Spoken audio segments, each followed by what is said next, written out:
All right, so they've had one consultation, Right. and that consultation produced a document that did not achieve the results they had hoped. So now the Texians have another consultation. That's right, the Consultation of 1833. And many of the same people, if there is a difference between the Consultation of 32 and 33, it's that there is more war party influence. So they're losing their patience. They are. And even though the war party is a distinct minority at this juncture, they are an increasingly vocal minority.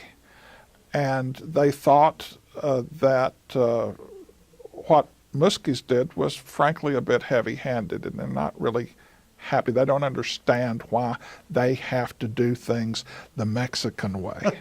Well, it's kind of an American attitude. Yeah, well, that's true, and it certainly manifests itself in early Texas. So again, there is another petition asking for certain reforms, foremost the separation of Texas from Coahuila. That's number one.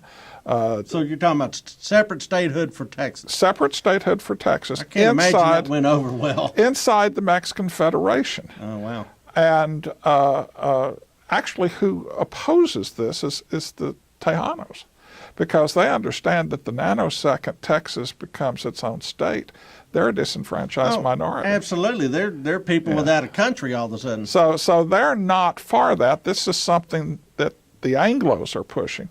They also want the anti-immigration clause of the law of April 6, 1830 revoked. They want schools. So the stuff they're asking for is not outrageous, but the tone changes. These are no longer requests, but demands. Wow. So it's not what you're saying, it's how you're saying it. That's right. And in fact, Stephen F. Austin, who is Mr. Go Along and Get Along, he is, a bit bothered by the stridency of this document. But another thing they did is, well, we're not going through Muskies again. We're going to take this straight to Mexico City. Oh, wow. So let's just ignore the chain of command, and we're sure to have better results. Well, that's right. And three guys are named to take this down, but one is a very old man and says, well, I'm an old man, I can't go.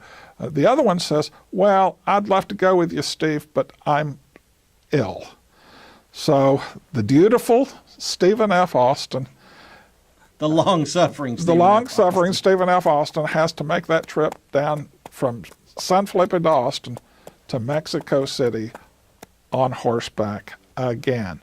Now, alone. Now, it's kind of interesting. The war party should send Stephen F. Austin. Yeah, that is interesting. Well, because even though they don't like him, they understand that the Mexican government would. Because he speaks fluent Spanish. Sure. He's affable. Now, he meets with President Gomez Farias, right? Eventually. But before we get him there, I think there's another reason. Because, remember, this is 1833. He's not going to hop on a plane and be back next Tuesday. True. Stephen F. Austin is going to be gone for months. Okay, so they can have their way, develop their position. When the cat's away, you got it. The mice are playing. The war party mice are planning on playing big time.